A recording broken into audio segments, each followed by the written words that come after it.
ನನಗೆ ಇವತ್ತು ಒಂದು ಅರ್ಥ ಆಗಿದ್ದೇನೆಂದರೆ ನಾನು ನಿಯಾನಾಗೆ ಆಯಿಲ್ ಅಪ್ಲೈ ಮಾಡಬೇಕಾಗಿತ್ತು. ಯಾವಾಗಲೂ ಅಷ್ಟೇ ನಾನು ಮಾಡಬೇಕಾದ್ರೆ ಕರೆದಾಗ ಓಡ್ಕೊಂಡು ಹೋಗ್ತಾಯಿದ್ಲು, ಹಿಂದಿಂದ ಓಡೋಗಿ ಆ ಥರ ಆಗ್ತಾಯಿತ್ತು. ಸೊ ಇವತ್ತು ನನ್ನ ಪಾಡಿಗೆ ನಾನು ಹೋಗ್ಬಿಟ್ಟು ಅವಳು ಕರೀದೇನೆ, ಅವಳ ಕಡೆ ನೋಡ್ದೇ ಆಯಿಲ್ ಮಸಾಜ್ ಎಲ್ಲ ಮಾಡ್ಕೊತಾ ಇದ್ದೆ. ಅವಳಿಗೆ ಯಾಕೋ ಕನ್ಫ್ಯೂಸ್ ಆಗ್ಬಿಡುತ್ತೆ, ಯಾಕೆ ನಮ್ಮಮ್ಮ ಕರೀತಾನೆ ಇಲ್ಲ ಅಂದ್ಬಿಟ್ಟು ಬಂದು ಹಿಂಗೆ ನೋಡ್ತಾ ಇದ್ಲು. ನಾನು ಸುಮ್ಮನೆ ಇರ್ತಿದ್ದೆ, ಆಯಿಲ್ ಅಪ್ಲೈ ಮಾಡೋಕ್ಕೂ ಹೋಗ್ತಾ ಇರಲಿಲ್ಲ. ಆಮೇಲೆ ಬಂದ್ಬಿಟ್ಟು ನನಗೂ ಹಚ್ಚು ಅಂತ ಕೂತ್ಕೊಂಡ್ಲು. ಸೊ ನೋಡಿ, ನಾವು ಎಷ್ಟು ಇಗ್ನೋರ್ ಮಾಡ್ತೀವಿ, ಅವಳು ಅಷ್ಟೊತ್ತಿಗೆ ಅವಳೇ ಓಕೆ ಅಂತ ಬರ್ತಾಳೆ. ನಾವು ಎಷ್ಟು ಹೋಗಿ ಮೇಲೆ ಬಿದ್ದು ಬಾ ಅಂತ ಕರೆದಷ್ಟು ಅವರು ಬರೋದಿಲ್ಲ ಅಂತ ಒಂದು ಅರ್ಥ ಆಯಿತು. ಸರಿ ಅಂತ ಅವಳಿಗೂ ಆಯಿಲೆಲ್ಲ ಮಸಾಜ್ ಮಾಡಿದ್ದಾಯ್ತು. ಇನ್ನು ರವೆ ದೋಸೆ ಮಾಡಿದ್ದೆ. ಕಿರಣ್ ಚಟ್ನಿ ಮಾಡಿದರು, ಟೊಮೆಟೊ ಚಟ್ನಿ. ನಿಜ ಸಕ್ಕತ್ತಾಗಿತ್ತು. ಎಲ್ಲದರ ಜೊತೆ ಕಾಂಬಿನೇಷನ್ ಚೆನ್ನಾಗಿರ್ತಾಯಿತ್ತು. ದೋಸೆ ಜೊತೆನೂ ಚೆನ್ನಾಗಿದೆ, ಚಪಾತಿ ಜೊತೆ, ರೈಸ್ ಜೊತೆ, ನಾವು ಯಾವುದಕ್ಕೆಲ್ಲ ಟ್ರೈ ಮಾಡ್ತೀನಿ ಎಲ್ಲದಕ್ಕೂ ಚೆನ್ನಾಗಿತ್ತು.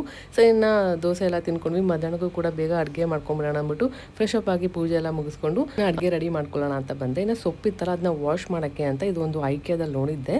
ಮತ್ತು ಆನ್ಲೈನಲ್ಲೂ ಸ್ವಲ್ಪ ಅವೈಲೇಬಲ್ ಇದೆ. ನಾನು ತೊಗೊಂಡಿದ್ದೆ ಐಕ್ಯದಲ್ಲಿ. ಯಾವಾಗ ಹೋದಾಗೂ ಅನ್ಕೊತಾ ಇದ್ದೀನಿ, ಏನು ಬೇಕಾ, ವೇಸ್ಟ್ ಅನಿಸುತ್ತೆ ಇದು ಅಂತೆಲ್ಲ. ಬಟ್ ನಿಜವಾಗ್ಲೂ ತುಂಬ ಚೆನ್ನಾಗಿದೆ. ಫುಲ್ ಕಂಪ್ಲೀಟಾಗಿ ಇವಾಗ ಸ್ಯಾಲಡ್ ಮಾಡೋಕ್ಕೆ ಈ ಥರ ಎಲ್ಲ ಮಾಡೋದಕ್ಕೆ ಸೊಪ್ಪೆಲ್ಲ ನೀಟ್ ವಾಶ್ ಆದಮೇಲೆ ಎಲ್ಲ ನೀಟಾಗಿ ಬಂದುಬಿಡುತ್ತೆ.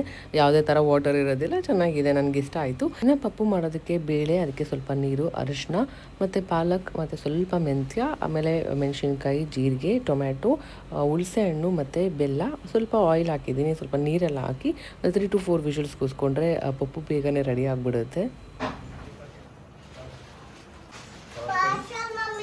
ಅಷ್ಟೊತ್ತಿಗೆ ನನಗೆ ಅಂತ ಒಂದಷ್ಟು ಬಟ್ಟೆನ ಆರ್ಡ್ರ್ ಮಾಡ್ಕೊಂಡಿದ್ದೆ. ಯಾವಾಗಲೂ ನಂಗೆ ಬಟ್ಟೆ ಮೊದಲೆಲ್ಲ ಮಾಡೋಷ್ಟು ಶಾಪಿಂಗ್ ಇವಾಗ ಸ್ಟಾಪ್ ಮಾಡಿಬಿಟ್ಟಿದ್ದೀನಿ. ಏನು ನೋಡಿದ್ರು ಫಸ್ಟ್ ಇದು ಏನಾಗ ಚೆನ್ನಾಗಿರುತ್ತೆ ಅನ್ನೋದೇ ಆಗ್ಬಿಟ್ಟಿರುತ್ತೆ. ನೋಡಿ, ಮಕ್ಕಳಾದ್ಮೇಲೆ ನಮಗೆ ಜಾಸ್ತಿ ಯೋಚನೆ ಮಾಡೋಕ್ಕಿಂತ ಇವಳಿಗೆ ಹಿಂಗೆ ಕಾಣುತ್ತೆ, ಅದು ಹೆಂಗೆ ಕಾಣುತ್ತೆ, ಹಂಗೆ ಆಗ್ಬಿಟ್ಟಿತ್ತು. ಸೊ ಇವತ್ತು ನನಗೆ ಓಕೆ, ನನಗೆ ಅಂತ ಒಂದಷ್ಟು ತರ್ಸೋಣ ಅಂದ್ಬಿಟ್ಟು ಬಟ್ಟೆ ಎಲ್ಲ ಆರ್ಡ್ರ್ ಮಾಡ್ಕೊಂಡಿದ್ದೆ. ಎಲ್ಲ ಬಟ್ಟೆನೂ ತುಂಬ ಚೆನ್ನಾಗಿದೆ. ಫುಲ್ ವೀಡಿಯೋ ಯೂಟ್ಯೂಬಲ್ಲಿ ಇರುತ್ತೆ. ಈ ವಿಡಿಯೋ ನಿಮಗೆ ಸ್ವಲ್ಪನಾದರೂ ಇಷ್ಟ ಆಗಿದ್ರೆ ಲೈಕ್ ಮಾಡಿ, ಮತ್ತು ಫಾಲೋ ಮಾಡಿಲ್ಲ ಅಂದರೆ ಬೇಗ ಫಾಲೋ ಮಾಡ್ಕೊಳ್ಳಿ.